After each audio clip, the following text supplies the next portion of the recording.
जय हिंद दोस्तों, आपको सभी का स्वागत है फिजिक्स के पार्ट 2 वाली वीडियो में। तो देखिए यहाँ पर हम बात करेंगे, ये क्वेश्चन मैंने आपको कल आपको जो दिया था कमेंट में करने के लिए दिया था कि इसका राइट आंसर आपको बताना है। तो वीडियो कल की जरूर देखिए जिससे कि आपको कार से संबंधित पूरे क्वेश्चन समझ में आ सके।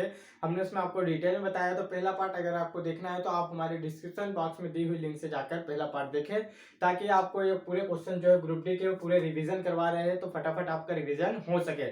तो चलिए स्टार्ट करते हैं ज्यादा टाइम वेस्ट ना करते हुए। तो देखिए पहला क्वेश्चन पूछा गया है, किसी वस्तु पर किया गया कार्य। ये कल क्वेश्चन आपको दिया था मैंने कमेंट में इसका राइट आंसर करने के लिए। तो देखिए यहाँ पूछा गया है, किसी वस्तु पर किया गया कार्य खालिस्तान पर निर्भर नहीं करता है। तो इसका राइट आंसर आपका होगा ऑप्शन नंबर डी होगा, वस्तु के आरंभिक वेग पर निर्भर नहीं करता। क्यों?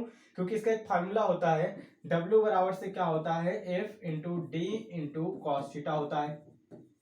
जो आपको पता है कार्य बराबर से बल इंटू विस्थापन इंटू जो उनके दोनों के बीच का कोण, ठीक है, बल और विस्थापन के बीच का। तो देखिए ये जो बल और विस्थापन के बीच क्या हो गया, कोण, ठीक है। प्रयुक्त बल हो गया, ये बल हो गया, ये कोण हो गया और ये विस्थापन हो गया। मतलब ये तीनों चीज की तो आवश्यकता होगी। इसमें क्या पूछा है, किस पर निर्भर नहीं करता है, तो वस्तु के प्रारंभिक वेग पर निर्भर नहीं करता है। ये क्वेश्चन भी ग्रुप डी एग्जाम में पूछा गया है। नेक्स्ट क्वेश्चन यहाँ देख सकते हो, इसमें पूछा गया है, खालिस्तान ना होने पर किया गया कार्य शून्य होगा। तो देखिए इसका राइट आंसर क्या होगा, अगर हम बात करें वेग वेग, तो खालिस्तान ना होने पर किया गया कार्य शून्य होगा। क्या पूछा है, तो वेग नहीं होगा तो कार्य तो फिर भी होगा, शक्ति नहीं होगी जब भी कार्य होगा, और संवेग नहीं होगा जब भी कार्य होगा। कल की वीडियो में मैंने इसके बारे में बताया था। तो देखिए यहाँ पर F into D into cos theta होता है, ठीक है। तो इसमें से आपको क्या दिख रहा है, विस्थापन दिख रहा है यहाँ पर। तो इसका राइट आंसर क्या होगा, विस्थापन होगा।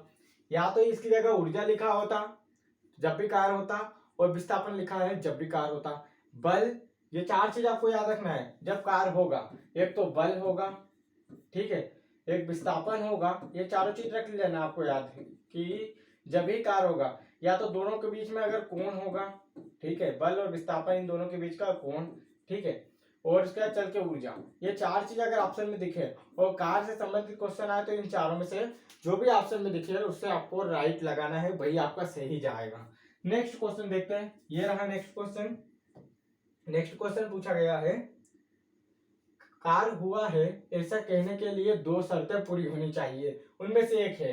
तो देखिए वस्तु का विस्थापित होना, ये देखिए इसका राइट आंसर क्या होगा, वस्तु का विस्थापित होना। आपने देखा विस्थापन, विस्थापित मतलब विस्थापित कार्य कब होगा, अगर हम आगे कोई वस्तु रखी है उस पर बल लगाकर उसको धकेल रहे हैं, मतलब कि वस्तु क्या हो रही है, आगे की ओर हो रही है, बल की ही दिशा में बढ़ रही है। किस ओर बढ़ रही है, अपन धकेल रहे हैं तो वह वस्तु बल की ही दिशा में बढ़ रही है, बल भी हम इसी तरफ लगा रहे हैं, वस्तु भी इसी तरफ जा रही है। तो यही निश्चित है कि वस्तु जो है वो विस्थापित हो रही है, और किस ओर होती है, तो बल की दिशा में होती है। जब भी क्या कहते हैं, कार्य धनात्मक होगा, और अगर बल की विपरीत दिशा में होगी तो ऋणात्मक होगा। ये क्वेश्चन हमने कल की वीडियो में कराए थे। नेक्स्ट क्वेश्चन देखते हैं। तो देखिए यहाँ पर भी पूछा गया है, बल इंटू विस्थापन बराबर से क्या होता है। तो बल इंटू विस्थापन बराबर से क्या होता है, तो कार्य बराबर से होता है F into D, F into D. बल इंटू विस्थापन कार्य कहलाता है। चलिए नेक्स्ट क्वेश्चन देखते हैं। ये देखिए नेक्स्ट क्वेश्चन यहाँ पूछा गया है, कार्य का गुणनफल बताना है। तो कार्य का गुणनफल इसमें से क्या हो सकता है, तो देखिए यहाँ पर कार्य का गुणनफल इनमें से क्या हो सकता है, जल्दी से बताइए, कार्य का गुणनफल क्या हो सकता है।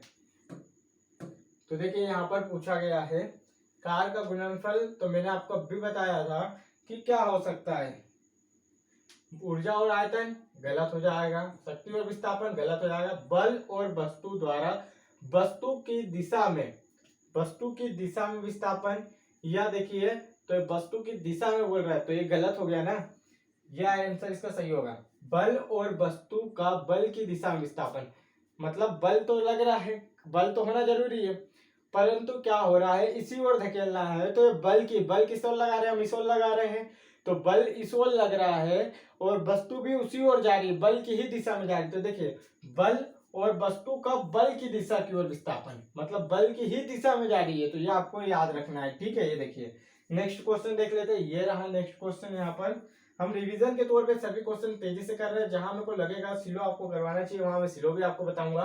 पूछा गया कार्य किस पर निर्भर नहीं करता है, तो कार्य संवेग पर निर्भर नहीं करता है, फार्मूला लगाइए तो कार बराबर से क्या होता है, F into D into cos theta होता है। ये देखिए एफ कहाँ दिख रहा है, बल, डी कहाँ दिख रहा है, विस्थापन, कॉस थीटा कहाँ दिख रहा है, दोनों के बीच का कोण। मतलब ये तीनों चीज होगा जब भी तो कार होगा। और इसमें क्या है, किस पर निर्भर नहीं करता, संवेग पर निर्भर नहीं करता, इसलिए इसका राइट आंसर क्या होगा, ऑप्शन नंबर डी होगा। नेक्स्ट क्वेश्चन यहाँ पूछा गया है, देखिए नेक्स्ट क्वेश्चन पूछा गया है, तो ये क्वेश्चन थोड़ा सा घुमा के पूछा गया है, बाकी ग्रुप डी एग्जाम के ही क्वेश्चन है।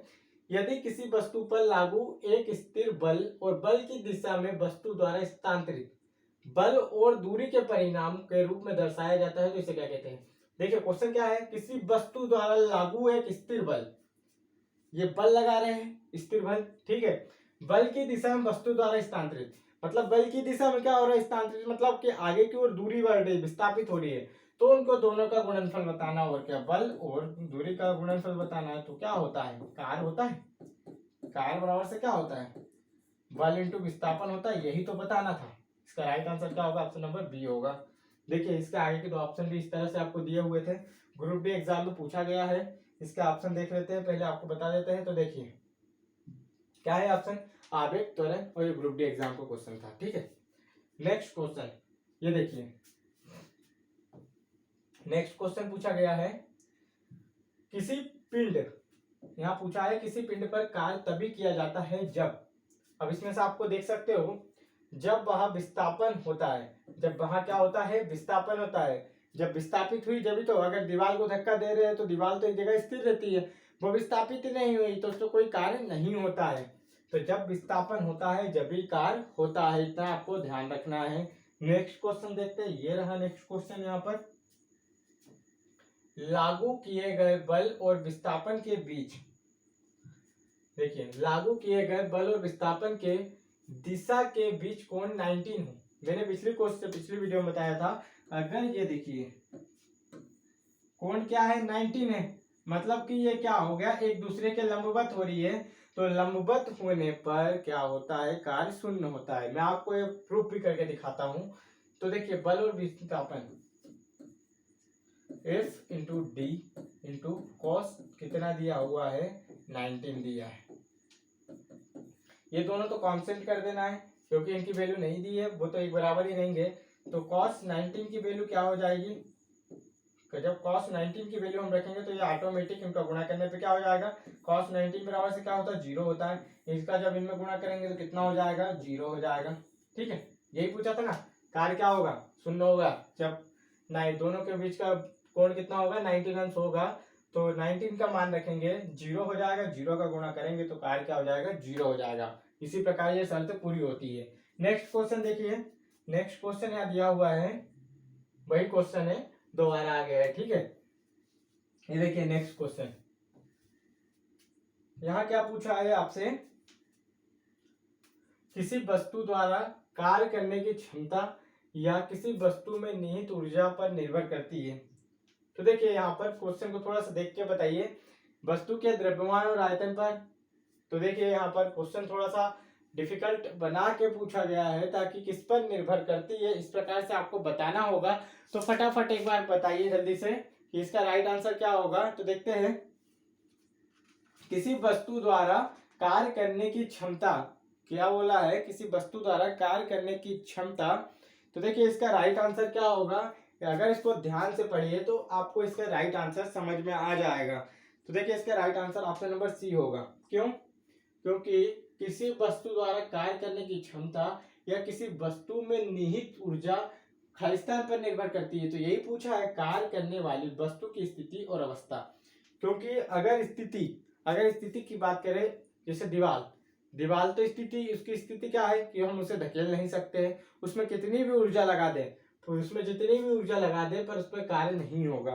तो यही कार्य करने वाली वस्तु की स्थिति और अवस्था, अगर छोटी स्थिति होगी और छोटी अवस्था में होगी तो हम उस पर ज्यादा कार्य कर लेंगे, कम ऊर्जा में ज्यादा कार्य हो जाएगा, और बड़ी होगी तो उस पर कम ऊर्जा में ज्यादा कार्य नहीं हो पाएगा, ठीक है। तो इसका राइट आंसर क्या होगा, ऑप्शन नंबर सी होगा। चलिए नेक्स्ट क्वेश्चन देखते हैं। ये पूछा है नेक्स्ट क्वेश्चन यहाँ पर 52 नंबर का, एक मजदूर भूमि से 10 किलोग्राम का सामान लेता है और भूमि से इतने ऊपर उठाता है, मतलब कि स्थिर रह के ऊपर उठा रहा है, तो क्या हो रहा है mgh। स्थिर रह के ऊपर की ओर उठा रहा है तो स्थितिज ऊर्जा का उपयोग करेंगे, तो mgh का प्रयोग करेंगे। क्या हो जाएगा, mgh का उपयोग करेंगे। एम की वैल्यू कितनी दी हुई है 10 किलोग्राम, मास मतलब द्रव्यमान बराबर से कितना है 10 किलोग्राम इंटू 1.1 मीटर, और यहाँ जी का मान कितना दिया हुआ है 10 इंटू 1.1 हाइट दे दिया उसने। इनका गुणा करेंगे, देखिए 11 हो जाएगा, 11 का गुणा इसमें करेंगे तो कितना हो जाएगा 110 जूल, इसका राइट आंसर हो जाएगा। 110 जूल इसका राइट आंसर होगा। यहाँ पर एम बराबर से क्या होता है द्रव्यमान, ठीक है, और जी बराबर से क्या होता है गुरुत्वीय त्वरण होता है, गुरुत्वीय त्वरण, और एच बराबर से क्या होता है हाइट होता है, जो आपका हाइट रहता है ऊंचाई, और डब्ल्यू बराबर से कार होता है, एफ बराबर से क्या होता है न्यूटन होता है मतलब बल होता है, डी बराबर से क्या होता है विस्थापन होता है। ये सभी आपको ध्यान में रख लेना है, ठीक है। नेक्स्ट क्वेश्चन, ये रहा नेक्स्ट क्वेश्चन। इसमें पूछा है गति करती हुई एक कार, ठीक है, गति करती हुई एक कार विपरीत दिशा में आती हवा का सामना करती है, तो कार पर हवा द्वारा किया गया कार्य क्या होगा, ऋणात्मक होगा। देखिए ये कार आपकी जा रही है, ठीक है, ये कार आपकी आगे से जा रही है और ये क्या हो रहा है हवा आ रही है, तो ये इसको क्या करेगी कहीं ना कहीं पर रोकेगी, तो मतलब ये कार आगे की ओर जा रही है और हवा रोक रही है, तो कार कैसा होगा ऋणात्मक होगा। अगर हवा के साथ ये जाती तो क्या होता है, अगर इस दिशा में जाती तो धनात्मक होता, क्योंकि वो बल भी उसी दिशा में लग रहा है और वस्तु भी उसी दिशा में जा रही है, तो ये क्या होगा धनात्मक होगा, परंतु यहाँ पर क्या हो गया नेगेटिव हो गया है। नेक्स्ट क्वेश्चन देखिए, ये रहा, एक लड़की जिसका वजन 200 न्यूटन है एक 2 मीटर ऊंचे वृक्ष पर चढ़ती है, यदि जी बराबर से इतना है तो वृक्ष के बाद चढ़ने के बाद लड़की द्वारा किया गया कार्य बताना, मतलब जब लड़की चढ़ जाती जब बताना कार्य, तो आपको क्या रखना है वर्ग बराबर से क्या होता है एफ इंटू डी होता है, इसमें आपको वैल्यू रख देना है, वैसे ही आपका आंसर हो जाएगा। डब्ल्यू बराबर से क्या हो जाएगा, एफ बराबर से दिया हुआ है 200 न्यूटन, एफ मतलब बल बराबर से कितना दिया हुआ है 200 न्यूटन, ठीक है, 200 न्यूटन 1 मीटर कितने, तो यहाँ कितना चल रही है, ठीक है 2 मीटर ऊंचे वृक्ष पर चढ़ती है, तो आपको बताना है। तो यहाँ पर इसका प्रयोग नहीं करेंगे, आप सभी लोग इसका प्रयोग पहले करते हैं, तो देखिए इसलिए इसका प्रयोग नहीं करना है क्योंकि पेड़ की बात कर दी, ऊंचाई पर जब चढ़ने की बात की जाती है, उठाने की बात की जाती है, तो स्थिर रह के कोई भी चीज को ऊंचाई का उपयोग जब कर ले तो स्थितिज ऊर्जा का प्रयोग करना है, तो यहाँ हम क्या लगाएंगे mgh लगाएंगे। हमेशा बच्चा क्या करता है ये सब लगा के गलत कर लेता है, तो अगर वजन ही बोल दिया है तो हमें वजन की जरूरत पड़ेगी, वजन इसमें आपको दिख रहा है नहीं दिख रहा है, तो या तो आप इसको भी ऐसा तोड़ सकते थे, ए बराबर से आपने सुना होगा बल बराबर से क्या होता है एम ए होता है, जो गति के दूसरे समीकरण से निकलता है, तो आप इसको क्या लिख सकते हैं एम ए डी, ठीक है। तो एम की वैल्यू यहाँ 200 रखते हैं, ए जो कि गुरुत्वीय त्वरण कितना दिया हुआ है 10 दिया हुआ है, डी कितना दिया हुआ है 2 मीटर दिया हुआ है, इस तरह से इस क्वेश्चन को सॉल्व कर सकते थे, परंतु ये बहुत लंबा हो जाता है, हम डायरेक्ट इसको ऐसा ना लिखते हुए करते mgh बोले तो ऊपर की जो स्थितिज ऊर्जा हो गई mgh का प्रयोग करेंगे, तो m का क्या हो गया 200 न्यूटन हो गया, द्रव्यमान कितना दिया हुआ वजन उसका 2 मीटर आपकी जो है हाइट दी हुई है, और g की वैल्यू कितनी दी हुई है 10 दी हुई है। g और a हमेशा बराबर होता है, त्वरण जो होता है गुरुत्वीय त्वरण और ये गुरुत्वीय त्वरण होता है, देखिए यहाँ पर बस ये सब फॉर्मूला अलग अलग अंक होता है, बाकी दोनों की वैल्यू सेम होती है। इसका इंटू करेंगे तो कितना हो जाएगा, ये देखिए ये 2 का गुणा करेंगे तो 4 हो गया, और ये 3 शून्य लगा दिए, मतलब कि 4000 जूल इसका राइट आंसर होना चाहिए था, परंतु यहाँ पूछा गया है चढ़ने के बाद लड़की द्वारा किया गया कार्य कितना होगा, तो इसको हम अलग बताते। तो यहाँ देखिए इसमें क्या होगा, हमने ये सब क्या निकाला है, जब लड़की का वजन किसमें दिया हो न्यूटन में, तो न्यूटन में अगर दिया होता है तो लड़की के वजन को हमको क्या करना होता है किलोग्राम का अगर चेंज करना होता है, न्यूटन क्या होता है न्यूटन बराबर से होता है, ठीक है mg, ये दोनों का गुणनफल होता है, तो mg, तो हम पहले मास निकालेंगे मतलब द्रव्यमान निकालेंगे, तो g बराबर से कितना दिया हो 10, तो हम इसका अगर इसमें भाग देंगे तो देखिए यहाँ पर जो आपका लड़की का द्रव्यमान कितना निकला है, 20 निकला है। ठीक है, तो हम डायरेक्ट इसमें मान रख के कर सकते हैं, इसमें मान रख के कर सकते हैं। तो इसमें आपसे जूल में पूछा है तो लड़की का पहले हमें वजन किस में हेरना होगा, द्रव्यमान में वजन हेरना होगा। ठीक है, तो हम इसमें मान रखेंगे तो डबल से इसको करेंगे तो mgh हो जाएगा। ठीक है, mgh में मान रखेंगे तो m की वैल्यू हमें कितनी दी हुई है, m की वैल्यू रखना है। डायरेक्ट हम इन दोनों की वैल्यू रखते तो आ जाता, परंतु हमने थोड़ी सी यहाँ पर गलती कर दी थी। हमने h की वैल्यू अलग रखी थी और इसकी वैल्यू अलग रखी थी। ठीक है, यहाँ इन दोनों की वैल्यू दी हुई है, mg मतलब न्यूटन में दिया हुआ है तो डायरेक्ट 200 हो जाएगा। न्यूटन बराबर से mg होता है कैसे, न्यूटन और द्रव्यमान ये दोनों अलग होता है, क्योंकि आपको ये पता होगा कि भार और द्रव्यमान दोनों अलग होते हैं। तो भार को ही न्यूटन कहा जाता है, भार की इकाई भी न्यूटन होती है, बल की इकाई भी न्यूटन होती है। ये दोनों चीज अभी आपसे पूछेंगे आगे, जब बल हम पढ़ाएंगे तो बल में ऐसा आएगा कि बल और भार जो होते हैं इन दोनों की इकाई क्या होती है, न्यूटन होती है। जैसे कार्य ऊर्जा की क्या होती है, जूल होती है, ऐसे ही। तो देखिए mg इन दोनों का जो गुणनफल है वो कितना दिया हुआ है, 200 न्यूटन इंटू 2, तो इन दोनों का आंसर क्या हो जाएगा, 400 जूल इसका राइट आंसर होगा। ऑप्शन नंबर 20 का राइट आंसर होगा। इन दोनों का गुणनफल ही न्यूटन होता है, इतना आपको याद रखना है। अभी आपको आगे भी क्वेश्चन में दिखेगा। नेक्स्ट क्वेश्चन, इसमें पूछा गया है यदि कोई कार 500 न्यूटन की नियत बल के साथ 50, देखिए यहाँ पूछा गया है यदि कोई कार 500 न्यूटन की नियत बल के साथ 15 किलोमीटर की दूरी की यात्रा करती है तो किया गया कार की गणना कीजिए। तो देखिए अब इसमें तो आप बहुत जल्दी कर सकते हो, क्योंकि कार का वजन ना देते हुए न्यूटन में दे दिया है। तो क्या करना होगा, यहाँ आप देख सकते हो 500 न्यूटन, ठीक है, इनटू में क्या करना होगा, 15 किलोमीटर दिया हुआ। मैंने पहले ही क्वेश्चन में आपको बता दिया कि यहाँ 15 किलोमीटर में दिया हुआ। हमने ये न्यूटन में क्यों लिखा है, अब तो आप सभी को पता होगा, क्योंकि mg का इंटू ही होता है ये। ठीक है, और इसका हमें क्या करना होगा, मीटर बनाने के लिए 1000 का गुणा करना होगा। किलोमीटर में दिया है, मीटर में बनाएंगे। कभी भी कार क्या होता है, कार बराबर से होता है बल इंटू विस्थापन। विस्थापन क्या होता है, विस्थापन की अगर इकाई निकालेंगे तो मीटर प्रति सेकेंड होती है, मीटर प्रति सेकेंड, यही होता है विस्थापन बराबर से विस्थापन दूरी। ठीक है, तो यही हमें निकालना है, तो हमें तो मीटर में निकालना है ना, प्रति मीटर, तो इसलिए हम इसको 1000 में कन्वर्ट करेंगे। इन दोनों का गुणा करेंगे तो कितना हो जाएगा, 75, और बाकी 5 शून्य लगा देंगे तो ये 5 शून्य लग गई, तो इसका राइट आंसर क्या होगा, ऑप्शन नंबर सी होगा। ठीक है, नेक्स्ट क्वेश्चन देख लेते हैं।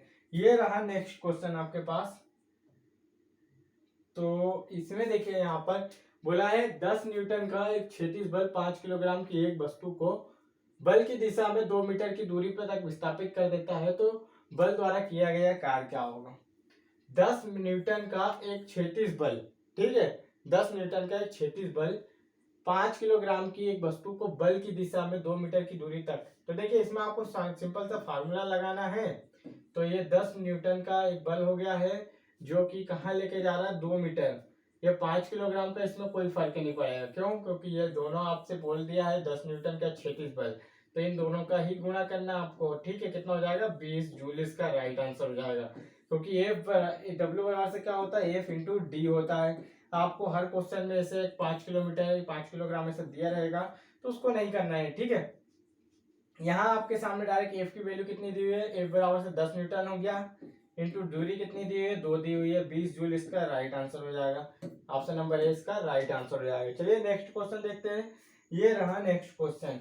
देखिए इसमें क्या पूछा है, जब बल की दिशा में 10 मीटर की दूरी पर 10 न्यूटन के बल के तहत एक वस्तु को स्थानांतरित किया जाता है तो कार्य बताइए। तो देखिए इसमें आप सभी को पता होगा 10 न्यूटन बोल दिया मतलब कि एफ इंटू डी हो गया।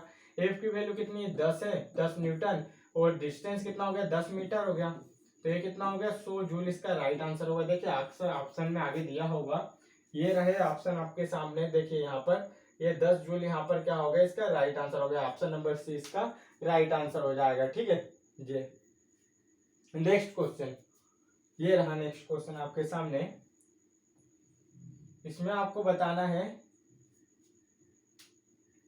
50 न्यूटन का एक बल एक वस्तु को 10 मीटर तक विस्थापित कर देता है, तो वस्तु द्वारा किया गया कार्य। तो 50 न्यूटन बोल दिया मतलब कि एफ की वैल्यू दे दिया, तो एफ इंटू डी का प्रयोग करेंगे। ठीक है, एफ इंटू डी, एफ की वैल्यू कितना दिया हुआ 50 न्यूटन दिया है, इंटू डी कितना दिया हुआ है 10 मीटर, तो ये क्या निकल आएगा इंटू करने पे 500 जूल। तो इसका राइट आंसर क्या होगा ऑप्शन नंबर ए 500 जूल हो जाएगा। इसी तरह हम आपको हर चैप्टर के मैथ के जो करवाएंगे फिजिक्स के न्यूमेरिकल क्वेश्चन, और ये सभी आपके ग्रुप डी एग्जाम में पिछली बार पूछा गया क्वेश्चन है जो आपके एग्जाम की दृष्टि से बहुत महत्वपूर्ण है, तो आप सभी क्वेश्चन को जरूर देखें। किसी वस्तु पर बल लगाने पर यदि वह गतिशील नहीं होती है तो इसे क्या कहा जा सकता है। तो देखिए जब बल लगा रहे हैं और वह गतिशील नहीं होती है तो क्या होगा, इस पर कोई कार्य नहीं हुआ है, क्या होगा कार्य नहीं हुआ है। देखिए यहाँ पर ऑप्शन नंबर डी सही होगा। दीवार स्थिर है, उस पर बल लगा रहे हैं पर वह क्या होगा कोई स्थिर ही है, उस पर कोई कार्य गतिशील नहीं है, मतलब कि दीवार गतिशील नहीं है, उस पर अपन धक्का लगा रहे हैं तो वहां क्या कोई कार्य होगा नहीं होगा, तो कोई कार्य नहीं हुआ है। तो यह इसका राइट आंसर होगा option number D. Next question देख लेते हैं। नेक्स्ट क्वेश्चन पूछा गया है, अभी थोड़े से न्यूमेरिकल क्वेश्चन आपके सामने आएंगे तो उसको जरूर देखना। यदि वस्तु का विस्थापन शून्य हो तो बल द्वारा वस्तु पर किया गया कार्य क्या होगा, शून्य होगा। ये क्वेश्चन मैंने बहुत बार बता चुका हूं, तो आप वीडियो को पीछे भी देख सकते हैं, इससे पहला वाला पार्ट भी वीडियो का देखें, उसमें आपको न्यूमेरिकल भी कराए गए। नेक्स्ट क्वेश्चन पूछा गया है, निम्न में से क्या कार्य का एक गुण नहीं है। तो इसमें बताना है कि कार्य का क्या एक गुण नहीं है। तो देखिए कार्य की दिशा होती है, कार्य किए जाने के लिए एक वस्तु पर बल लगाया जाना आवश्यक है, तो ये तो एक होना ही चाहिए, जब भी तो वस्तु पर बल लगाया जाना। कार्य केवल परिणाम होता है, कार्य के होने के लिए वस्तु का विस्थापन होना आवश्यक है, तो देखिए ये भी आवश्यक है। अब देखिए इन दोनों में से देखिए कौन सा हो सकता है, तो कार्य केवल परिणाम होता है या कार्य की दिशा होती है। तो फटाक से मुझे इसका कमेंट करके बताएं जल्दी से। तो इसका देखिए राइट आंसर क्या होगा, ऑप्शन नंबर ए इसका राइट आंसर होना है। क्यों, क्योंकि इन दोनों का जो परिणाम होता है, क्या बोला है, बल और विस्थापन। मैंने इससे पहले सबसे स्टार्टिंग में इसी वीडियो में बताया था कि दोनों का परिणाम आपका जो होता है वो क्या कहलाता है, कार्य कहलाता है। ये सबसे स्टार्टिंग में मैंने आपको बताया था, याद हो तो दोनों का परिणाम होता है ना कि दिशा होती है। कार्य एक दिशा थोड़ी है, उन दोनों का परिणाम मतलब बल और बल की दिशा में किया गया कार्य, उन दोनों का परिणाम ही कार्य कहलाता है। नेक्स्ट क्वेश्चन पूछा गया है, देखिए ये क्वेश्चन कल भी आया था। एक बस 4000 न्यूटन क्या लगा रही है, 4000 न्यूटन, मतलब क्या हो जाता है, हमें फार्मूला तो सभी को पता होगा, W बराबर से F इंटू डी, ये तो सभी को याद हो गया होगा। डायरेक्ट हम मान रखते हैं अब कि स्थिर बल से चलती है बस द्वारा किया गया कार्य कितना हो रहा है, 2000 जूल कार्य हो रहा है। तो तय की गई दूरी मतलब डिस्टेंस आपको बताना है, तो इसको इसके नीचे ले आएंगे, कितना हो जाएगा 2000 के बटे में 4000 हो जाएगा। इसको काटेंगे तो कितना होगा 1/2 हो जाएगा, यहाँ 1/2 नहीं दिया हुआ है, तो 0.5 मतलब आधा मीटर इसका राइट आंसर होगा ऑप्शन नंबर डी। ठीक है, चलिए नेक्स्ट क्वेश्चन देखते हैं। ये रहा नेक्स्ट क्वेश्चन आपके सामने। यदि एक माल में कोई व्यक्ति 500 न्यूटन के बल से ट्राली को खींचता है जिससे ट्राली 30 मीटर विस्थापित होती है, तो फटाक से W बराबर से क्या लगाओगे आप, F इंटू डी लगा दोगे। तो F इंटू डी, एफ की वैल्यू कितनी दी हुई है 50 न्यूटन, इंटू डी की वैल्यू कितनी दी हुई है 30 मीटर दी हुई है, दोनों का इंटू करोगे तो 15 और 2 शून्य मतलब 1500 जूल। जूल लगाना है, वाट नहीं लगा देना है यार, 1500 देख के फटाक से ना लगाना, हमेशा ये देखना है उसकी इकाई भी कि जूल 1500 होगा। ठीक है, जूल कार्य और ऊर्जा की इकाई होती है, आपको ध्यान रखना है। नेक्स्ट क्वेश्चन पूछा गया है, एक कुली भूमि से 20 किलोग्राम का सामान उठाता है और उसे भूमि से 2 मीटर ऊपर अपने सिर पर रखता है। देखिए जगह पर स्थिर होकर उठाना मतलब कि क्या हो रहा है, स्थितिज ऊर्जा का उपयोग कर रहे हैं। जमीन से जब हाइट की बात कर दे तो क्या लगाना है, हाइट की जरूरत है, क्योंकि देखिए इसमें कोई हाइट हमें दिखाई दे रही है क्या, F इंटू डी वर्ग बराबर से क्या होता है F इंटू डी, या तो आपको फिर इसको तोड़ना होगा, F बराबर से क्या होता है ma होता है, तो हमें m भी मिल जाएगा, a भी मिल जाएगा, गुरुत्वीय त्वरण और d भी मिल जाएगा। तो इसी प्रकार से अगर F बराबर से ma भी रख के देखेंगे तो देखिए ma इंटू डी, तो डायरेक्ट भी इससे भी होगा। देखिए मैं इससे भी करके आपको दिखाता हूँ। m की वैल्यू 20, a की वैल्यू गुरुत्वीय त्वरण कितना दिया हुआ है जी और ए का मान एक ही होता है, 10 दिया हुआ है। डिस्टेंस कितनी दी हुई है, 2 दी हुई है। इनका गुणा करेंगे तो कितना होगा, 20 दूनी 40, 40 और 10 का इंटू करेंगे तो 400 जूल हो जाएगा। देखिए इससे भी हो गया। परंतु हमें जब पता है कि कार ऊर्जा दोनों का मात्रक क्या होता है, जूल होता है, तो ये दोनों के समान होती है, एक दूसरे के समान होती है। तो हम जब स्थिर रह के कोई भी कार्य करेंगे नीचे से ऊपर उठा के, तो उसकी जगह हम स्थितिज ऊर्जा का प्रयोग कर सकते हैं। तो mgh में डायरेक्ट हम मान रख सकते हैं। तो m की वैल्यू कितनी हो गई 20, g की वैल्यू 10 और हाइट कितनी दी हुई है 2 मीटर। तो ये देखिए इनका गुणा करेंगे तो 400 जूल हो जाएगा। यदि या तो आपको इस तरह करना है कि गति के दूसरे समीकरण से F बराबर m प्राप्त होता है, तो आप इस प्रकार भी कर सकते हैं या इस प्रकार भी कर सकते हैं। चलिए नेक्स्ट क्वेश्चन देख लेते हैं। ये रहा नेक्स्ट क्वेश्चन। हम इसमें डायरेक्ट mgh का प्रयोग करते हैं ताकि जल्दी से हो जाए। mgh का प्रयोग जैसे करेंगे, अगर हाइट की बोला mgh लगाएंगे तो m की वैल्यू कितनी दी हुई है 13 दी हुई है। h की वैल्यू कितनी, g की वैल्यू यहाँ 10 दी हुई है। h की वैल्यू हमें कितनी दी हुई है 1.5 दी हुई है, देखिए मीटर में। अगर इसका गुणा करेंगे तो कितना हो जाएगा 15 हो जाएगा। 15 का 13 में गुणा करेंगे तो कितना हो जाएगा 95 हो जाएगा। 100 जूल, 195 जूल इसका राइट आंसर होगा। ठीक है, चलिए नेक्स्ट क्वेश्चन देख लेते हैं। ये रहा नेक्स्ट क्वेश्चन। यहाँ पर नेक्स्ट क्वेश्चन पूछा गया है, एक लड़का 4 किलोग्राम के स्कूल बैग को 30 सेकेंड तक पकड़ता है, उसके द्वारा किया गया कार्य क्या होगा। तो देखिए इसका क्वेश्चन तो आपको जवाब देना ही पड़ेगा, क्या होगा जल्दी से सोचिए, क्योंकि इसका डायरेक्ट आपको सोचना करना ही नहीं है, करने की जरूरत ही नहीं है इसको।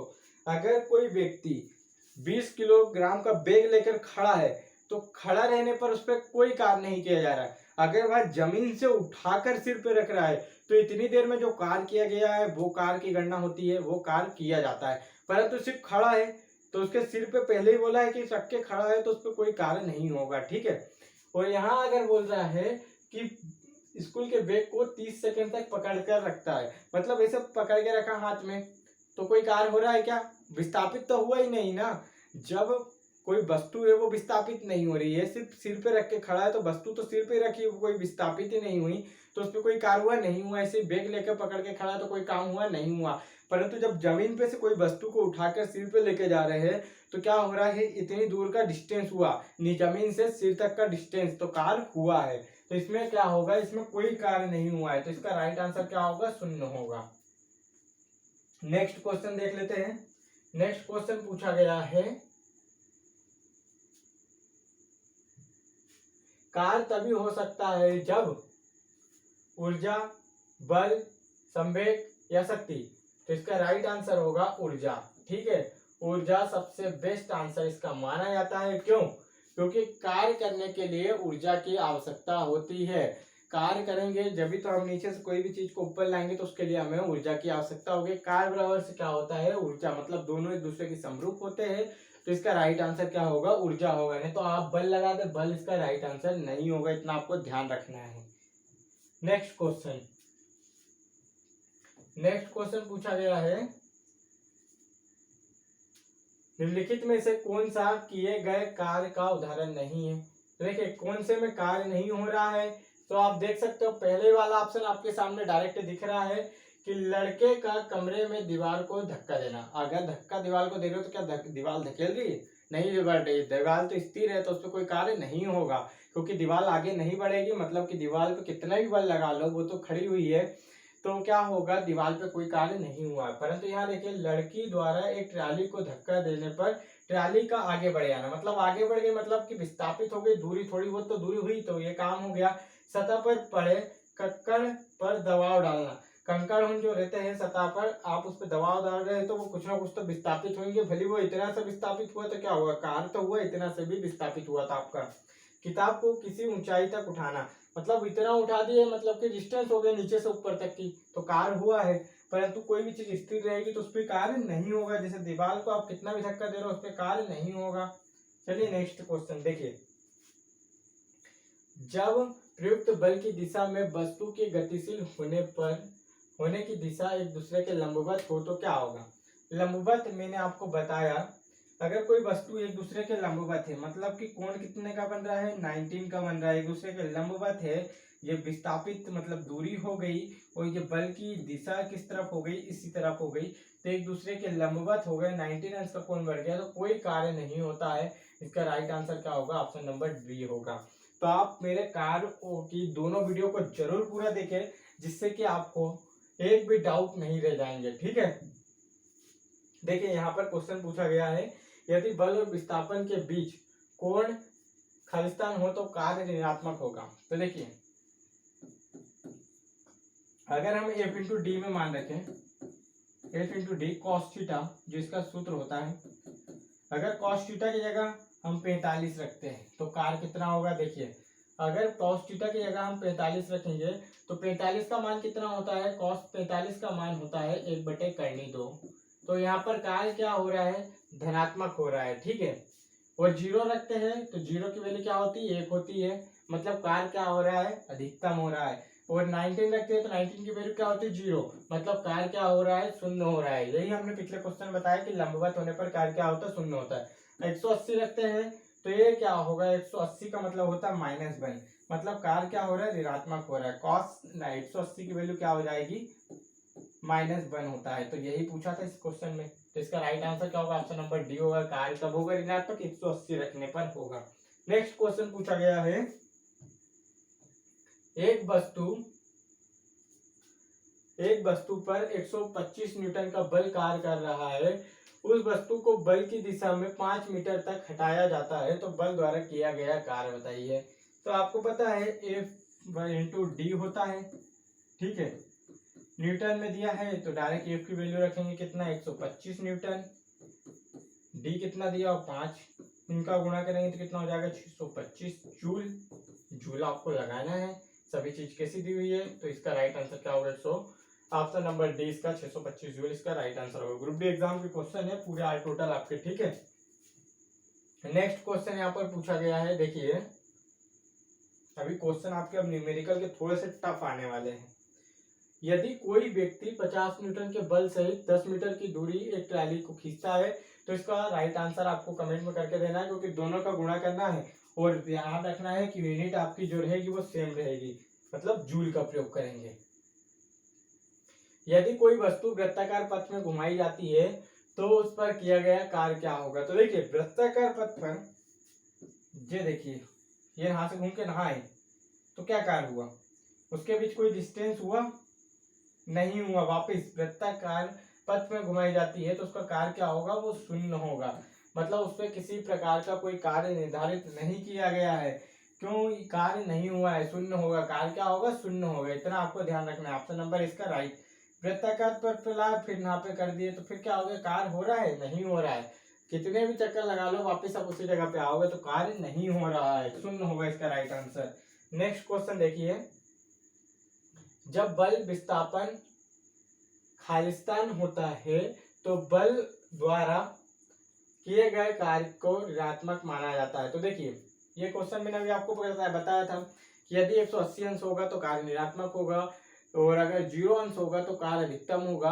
45 अंश पे तो ऐसा कुछ नहीं कह सकते हैं, बाकी 0, 90 और 180 ये आपको याद रखना है। 0 होगा तो अधिकतम होगा, 90 होगा तो कार्य शून्य होगा, 180 होगा तो कार्य ऋणात्मक होगा। मतलब कि देखिए मैं आपको डायरेक्ट कोण से बताता हूँ, ये रहा, जब बल भी इसी दिशा में लग रहा है, ठीक है, और वस्तु ये रखी है तो हम उसको इसी दिशा में धकेलेंगे तो क्या हो रहा है, ये देखिए यहाँ पर दोनों है, ये एक पॉइंट है और एक दूसरी रखेल भी इसी के ऊपर है, समझ लो एक दूसरे के ऊपर है।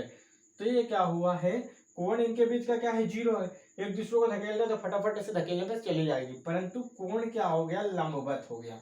लंबवत का मतलब 90 अंश का हो गया। अब सिर पर वस्तु रखी है और हमको पैर से चलना है इधर, तो क्या हो रहा है, ये एक दूसरे के लंबवत हो गया, तो मतलब कोण क्या हो गया, 19 हुआ, तो ये 0 कार्य हो रहा है, कोई कार्य नहीं हो रहा। और 180, तो 180 में आप सभी को पता है कि ये देखिए ये आपका क्या हो गया है, बल। बल किस ओर लग रहा है, इस ओर लग रहा है, और डिस्टेंस किस ओर है, विस्थापित इस ओर करना है, तो एक दूसरे के विपरीत है, तो बल दिशा के विपरीत है। ये देखिए बल जो है विपरीत है दिशा के, तो इसका राइट आंसर क्या होगा, ये होगा मैं इसको आपको डायरेक्ट ऐसे ही समझा देता हूँ, इतना बचने की आपको जरूरत नहीं है। जब बल विस्थापन खालिस्तान होता है, मतलब हम इस ओर लगा रहे हैं बल, किस ओर लगा रहे हैं बल, हम इस ओर लगा रहे हैं और वस्तु भी उसी ओर जाती है, तो कार क्या होगा, धनात्मक होगा, क्योंकि हमको तो उधर लेके जाना है। तो कार हमारा जब भी धनात्मक होगा जब कोई कार हमारा अच्छा होगा। तो कार किस ओर, हमको इधर लेके जाना है वस्तु को, तो हम इस ओर लगाएंगे तो धनात्मक होगा। परंतु वस्तु हमें वापिस धकेल रही है, मतलब क्या हो रहा है, वस्तु का हम इधर कर रहे हैं, बल की दिशा की ओर रहेगी तो धनात्मक रहेगी, परंतु बल के विपरीत दिशा की ओर कार हो रहा है तो क्या होगा, ऋणात्मक होगा। बस आपको इतना ध्यान रखना है। नेक्स्ट क्वेश्चन, ये रहा नेक्स्ट क्वेश्चन आपके सामने। देखिए इस क्वेश्चन को आपको ध्यान से करना है, क्योंकि ये क्वेश्चन भी आपके ग्रुप डी एग्जाम में पूछा गया था। ये क्वेश्चन जिसके भी एग्जाम में आया होगा उसने जरूर छोड़ा होगा। 2 मीटर लंबाई की एक समान चेन टेबल पर ऐसी रखी है कि उसकी लंबाई का 60 सेंटीमीटर टेबल के कोने से मुक्त रूप से लटकता है। चेन का कुल द्रव्यमान 4 किलोग्राम है। टेबल पर पूरी चेन को खींचने हेतु किया गया कार्य। तो देखिए हमने माना कि ये टेबल हो गया, ठीक है, ये टेबल हो गया है, एक टेबल रखा है, उस पे क्या रखी है, ये चेन रखी है, क्या रखी है, चेन रखी है, और ये क्या हो गया, इतनी लटकी हुई भी, क्या बोल रहा है 2 मीटर, मतलब कि 2 मीटर को हम क्या करते हैं, अभी पहली बात सेंटीमीटर में, क्योंकि उधर सेंटीमीटर में दिया है, तो 2 मीटर कितना हो गया, टोटल ये 200 सेंटीमीटर हो जाएगा। कितना, 200 सेंटीमीटर हो जाएगा। तो जो 60 सेंटीमीटर तो इधर लटक गई है, 140 सेंटीमीटर जो ऊपर की ओर है, ये पूरे यहाँ से यहाँ तक 140 सेंटीमीटर हो गया, यहाँ से यहाँ तक कितना हो गया, 60 सेंटीमीटर हो गया। इसका टोटल वजन कितना दिया हुआ है, 4 किलोग्राम वजन दिया है चेन का। तो टेबल से तो हम देखिए पहले तो हम इसका वजन निकालेंगे, जो लटकी है हमें तो इतना ही खींचना है, तो इसका वजन कितना है, अगर निकाले तो 200, देखिए 4 किलोग्राम है, सेंटीमीटर में लेंगे तो हम 200 से भाग देंगे। तो अगर हम 4 किलोग्राम में 200 से भाग दे तो हमारे पास क्या निकलेगा, 1 ग्राम का भाग निकलेगा। और इसी 1 ग्राम में अगर हम 1 सेंटीमीटर का भाग निकलेगा, 1 सेंटीमीटर का जो वजन है वो निकलेगा आपको, ठीक है। अगर 4 किलोग्राम में 200 से भाग देंगे 200 सेंटीमीटर, तो हमारे पास 1 सेंटीमीटर का कितना वजन है बाहर निकलेगा। तो हम इसमें 60 का भी इंटू कर देंगे तो हमारे पास 60 सेंटीमीटर का आ जाएगा। इससे 1 सेंटीमीटर का निकलेगा, हमें 60 का निकालना है, तो हम काट देंगे। तो देखिए ये कट गया, अगर इसे काटे तो देखिए कितनी बार जाएगा, 5 बार जाएगा। तो ये क्या निकला हमारा, 6/5 निकला है। कितना निकला है, 6/5 निकला है। तो हमारा जो है वजन कितना निकला है, 6/5 ग्राम निकला है, ठीक है, ये निकला है। हमें क्या करना है, अब इसको खींचना है। इसको किस ओर खींचना है, इस ओर खींचना, ऊपर लाने के लिए। तो यहाँ क्या दिया हुआ है, हम सीधे रखेंगे तो ये ऊपर की ओर खींच रहा है, मतलब कि mgh का प्रयोग करेंगे। किसका प्रयोग करेंगे, mgh का। m हमारा कितना दिया हुआ है, 6/5 दिया हुआ है। कितना दिया हुआ है, 6/5 दिया हुआ है, ठीक है। और g की वैल्यू कितनी दी हुई है हमारे पास, g की वैल्यू हमको क्या मानना है, 10 मान लेना है, ठीक है। g की वैल्यू 10 मान लेना है। हाइट हमें कितना निकालना है, 60 सेंटीमीटर बटे टोटल की लंबाई की, तो ये क्या हो गया 200। हमें क्या निकालना है, हाइट इतना निकालना है। तो ये देखिए यहाँ कहीं दी हुई 2 मीटर लंबाई, ठीक है। तो हम इसको करेंगे तो कितना हो जाएगा, 30/100 को हमको ऊपर खींचना है। टोटल जो हाइट है उसमें से इतने को हमको खींचना है, ठीक है, ऊपर वाली को खींचना है। तो बस इसको हल कर लेना है, तो इसका राइट आंसर आ जाएगा। अगर हल करें तो 1 शून्य से 1 शून्य कट जाएगी, 5 दूनी कितना हो जाएगा, 10 हो जाएगा, 6 दूनी 12, 12 36, तो ये कितना हो गया, 36 हो गया। और ये आपका जो है दशमलव नीचे रहेगा, तो ये बटे में 10 रहेगा, ठीक है। तो इसका ये वो लग जाएगा शून्य ऊपर, तो दशमलव लगेगा, 3.6 जूल इसका राइट आंसर होगा, ठीक है। 6.6 जूल इसका राइट आंसर होगा। चलिए नेक्स्ट क्वेश्चन देख लेते हैं। तो ये रहा नेक्स्ट क्वेश्चन। यहाँ पर देखिए नेक्स्ट क्वेश्चन क्या कह रहा है, एक व्यक्ति, यहाँ बोला है एक व्यक्ति भूमि से 25 किलोग्राम का सामान उठाता है और इसे भूमि से 2.5 मीटर ऊपर सिर पर रख लेता है, तो उसके द्वारा कार्य। तो इसमें आपको mgh का प्रयोग करना है, तो डायरेक्ट आप इसको कर सकते हैं, mgh के फार्मूले से हो जाएगा, स्थिति ऊर्जा के, ठीक है। जो क्वेश्चन आपके डायरेक्ट हो जाएंगे, अब वो क्वेश्चन आपको सभी को करके कमेंट बॉक्स में बताना है नंबर डाल के कि इसका राइट आंसर क्या होगा। देखिए 5 किलोग्राम भार की एक वस्तु जो 4 मीटर की ऊंचाई तक उठाया जाता है, तो उस वस्तु पर लगने वाला गुरुत्व बल के कारण किया गया मान ज्ञात कीजिए। देखिए ये क्वेश्चन मैंने आपको बताया था कि मैं आपको एक नेगेटिव वाला क्वेश्चन भी कराऊंगा। 5 किलोग्राम का भार है, उसे उठा रहा ऊपर, मतलब mgh स्थितिज ऊर्जा का प्रयोग करेंगे तो mgh का मान रखेंगे। ठीक है, m की वैल्यू कितनी आ गई है 5 किलोग्राम, इंटू g की वैल्यू कितनी दी हुई है 10, इंटू हाइट कितना दिया हुआ है 4, इनका गुणा करेंगे तो 5 चौका 20 और 20 में भी 10 का इंटू करेंगे तो कितना जाएगा 200। तो आप डायरेक्ट इसका आंसर क्या लगाओगे 200 जूल लगा दोगे, तो इसका आंसर क्या हो जाएगा गलत हो जाएगा। क्यों पूछो, गुरुत्व बल के कारण किया गया कार्य पूछा है। अगर गुरुत्व बल के कारण, देखिए आप सभी को पता होगा गुरुत्वाकर्षण बल क्या होता है, वो नीचे की ओर पृथ्वी की ओर लगाता है। यहाँ क्या बोला गुरुत्व बल के कारण, तो गुरुत्व बल क्या है उसके नेगेटिव चल रहा है, पृथ्वी की ओर जाती तो वस्तु क्या होती पॉजिटिव होती, परंतु ऊपर उठा रहे हैं तो उसमें गुरुत्व बल के नेगेटिव कार्य कर रहे हैं। कोई भी कार्य क्या कर रहे हैं, पृथ्वी उसको जितनी तेजी से नीचे खींच रही हो आप उतनी तेजी से उसको ऊपर खींच रहे हो। तो यही आपको क्या करना है, गुरुत्व बल के कारण पूछ लेना है जब, तो इसका राइट आंसर होगा नेगेटिव में। तो राइट आंसर डी इसका नेगेटिव होगा, -200 जूल होगा। इतना आपको ध्यान रखना, गुरुत्व बल के बारे में पूछ लेता हूँ। नेक्स्ट क्वेश्चन पूछा गया है, देखिए ये क्वेश्चन भी लगता है एमजीएस से होगा। 5 किलोग्राम की एक वस्तु को 2 मीटर की ऊंचाई तक उठाया जाता है, तो इस प्रक्रिया में 5 किलोग्राम, तो देखिए सब चीज तो दी हुई है, आपको गुणा करना है, आंसर लेके आना है। तो एमजीएच का फार्मूला लगाया, इसका आंसर कमेंट में करें। यहाँ देखिए एक दिया हुआ है, इसमें भी देखिए यहाँ पर एक व्यक्ति 20 किलोग्राम के सामान को जमीन से 2 मीटर ऊपर उठाकर सिर पर रखता है, तो इसमें भी आपको पता है कि सिर पर रख रहा है, स्थिर रखे तो एमजीएच का प्रयोग होगा, मतलब स्थितिज ऊर्जा का प्रयोग होगा। चलिए नेक्स्ट क्वेश्चन, ये सभी का आंसर आपको कमेंट में जरूर करके देना है, जिससे कि आपकी हैबिट बनेगी, स्पीड बनेगी, स्पीड बनने पे आपके क्वेश्चन अच्छा हो जाएंगे। 1 किलोग्राम की एक वस्तु 30 मीटर की ऊंचाई से भूमि पर गिराई जाती है, तो अब देखिए गुरुत्व बल द्वारा किया गया कार्य।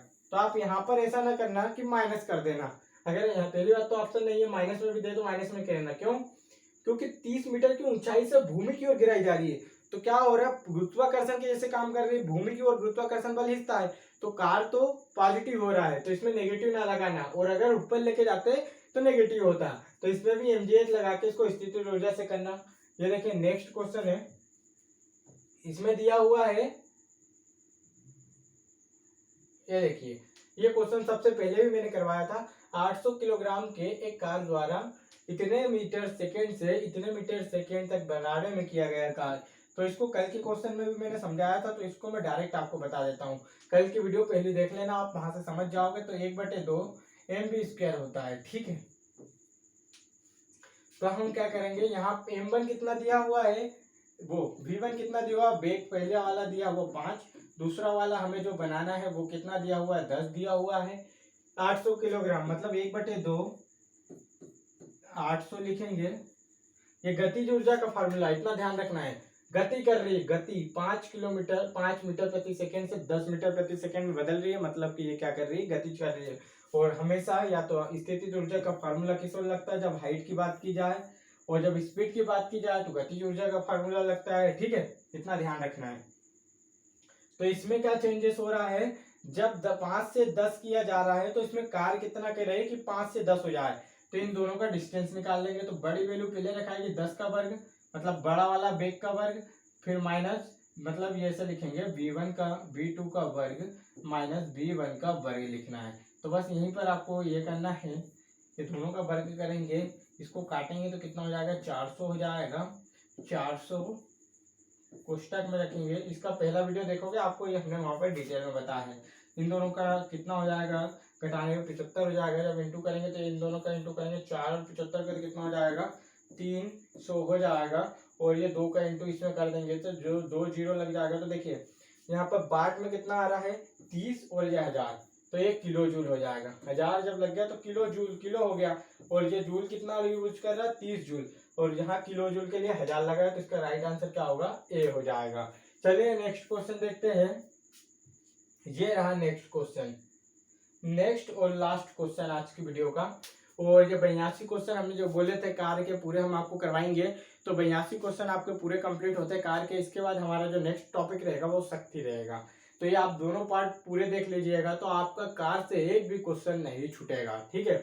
20 किलोग्राम भार की एक वस्तु को 2 मीटर की ऊंचाई तक उठाया जाता है, तो उस पर तो इसमें भी आपको स्थितिज ऊर्जा का फॉर्मूला लगाना है और राइट आंसर इसका लाके कमेंट में करके हमें बताना है। और अगर वीडियो अच्छी लगी हो तो वीडियो को लाइक करें और चैनल को जरूर सब्सक्राइब कर लीजिएगा। चलिए नेक्स्ट टॉपिक में जब तक मिलते हैं, जब तक के लिए जय हिंद दोस्तों।